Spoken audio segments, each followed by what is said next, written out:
Magical greetings! Erica Sotis here with your very special star divination. Now, this is a very special moment, right? So you can watch this divination at any time, but I am recording it for the very special Friday the 13th today. And this weekend is the full moon lunar eclipse, moon in Scorpio. So it's a very wonderful time to look inside, do some divination. And as I've said before, the word divination does not mean to tell the future. Divination is taken from Latin, and it literally means to be inspired by a god. So I want you now to take a nice deep breath. Really just feel your body sitting or standing or wherever you are. Get present and think, do you have a question, right? Do you have something you need guidance on?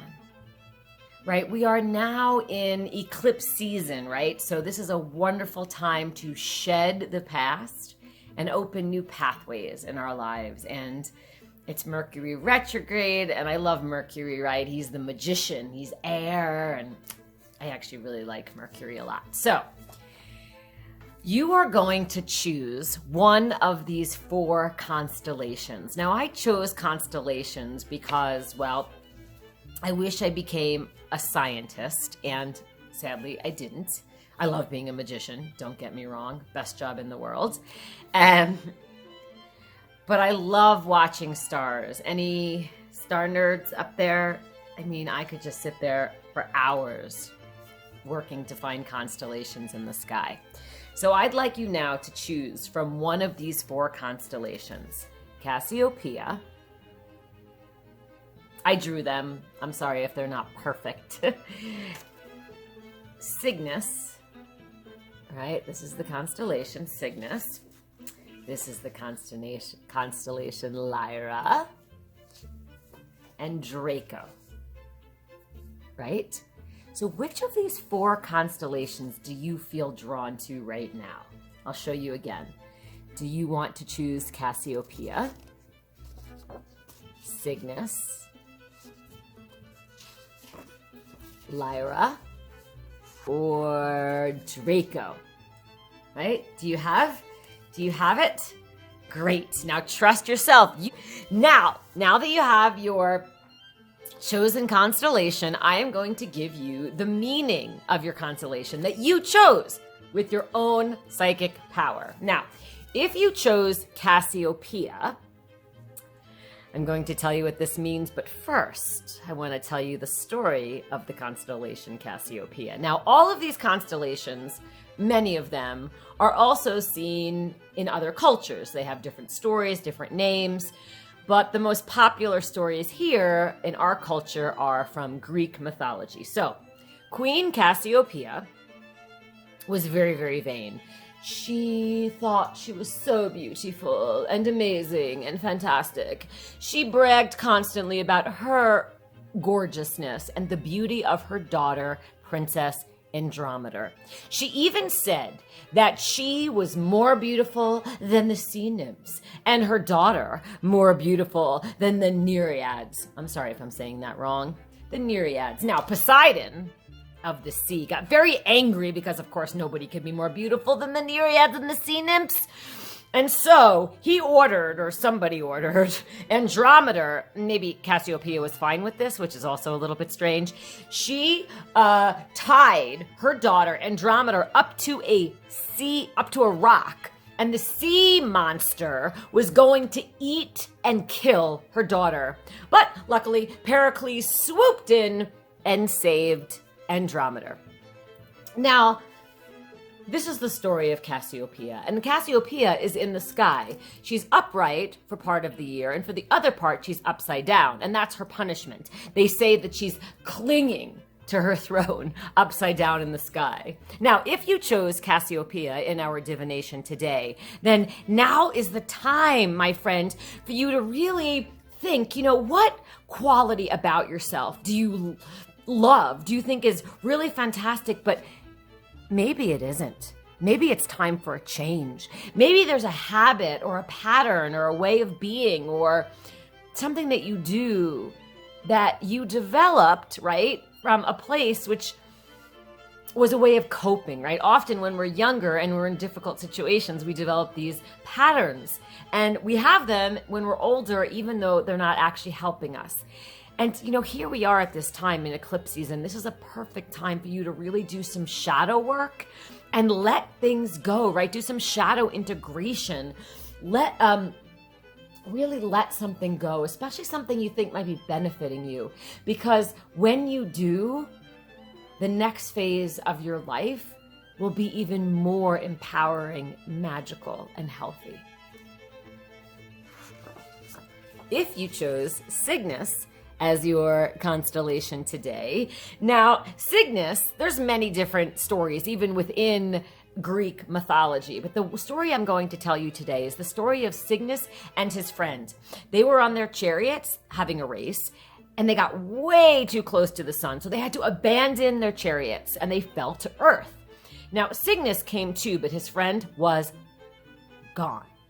Now, he then, I believe it was Zeus. Now, I have to just tell you, Zeus is not a great person. I don't know if you've read about him, but whew, or not a great god, I would say. I mean, some of the things he did were really, really bad. Anyway, he comes up in a lot of these mythologies. It might have been him who turned Cygnus into a swan. And so Cygnus was then able to dive into the water, retrieve his friend, and give him a proper burial. And Cygnus means swan. It's Latin. It means swan. So if you chose Cygnus as your constellation, now is a time for you to maybe get out of that head, that monkey mind, right? Always focusing on ourselves, right? Who can you help in your life, right? A friend, a family member. Maybe you've always thought about becoming more of an activist and working on a social justice issue. Now is the time for that, right? And the swan has a lot of symbolism, including beauty and grace and trust and loyalty. So I invite you to ruminate on those messages, right? Trust, loyalty, grace, and beauty, and helping, right? Using your incredible magic to make the world better in some tiny or large way. If you chose Lyra, now the story of Lyra constellation is from a man, a Greek poet and musician named Orpheus. Apparently Orpheus was killed or died. Well, definitely died. I believe he might have even been killed. And he threw his lyre, which is a stringed instrument, into a river, right? And so, again, might have been Zeus, sent an eagle down, got the lyre out, and threw the lyre into the sky. So, my friend, if you chose Lyra, creativity is your bestie right about now. Now, I invite you to just express yourself, your creativity in all its plethora of forms, right? If you're an artist in any capacity, not only that, but also using your creativity in your life, right? The way you see the world, solving your problems, right? Your creativity is your power and the way you shine. And we know this because in the Lyra constellation is Vega, which is, I believe, the sixth brightest star in the sky. And that tells you that your creativity is awesome, baby. Shine, shine, shine, right?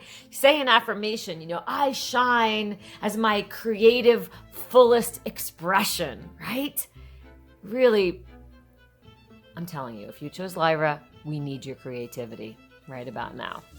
And last but not least, if you chose Draco. So a bunch of different stories on Draco, even within Greek and Roman. The story I'm going to share with you today is a brief one. The Titans and the Olympians were at war. And Draco was a Titan dragon, and he was brought down to defeat the Olympians, but Goddess Athena, being the badass that she was, took Draco and threw him into the sky, and he kind of got caught. I believe he wrapped himself around the celestial North Pole. Now, dragons are amazing. I love dragons, and sometimes they're kind of portrayed as a malevolent being, but in my world, no, they're just fantastic. So, if you chose Draco, you have so much power right now, like crazy power. Dragons are often symbolized as protecting treasure, right? Like maybe guarding a cave. And I like to think of it as dragons. There's just so much potential in a dragon, right? In a symbolism, because it's like once the dragon flies, all that magic can come out. So I invite you to maybe find some meditations about tapping into your power.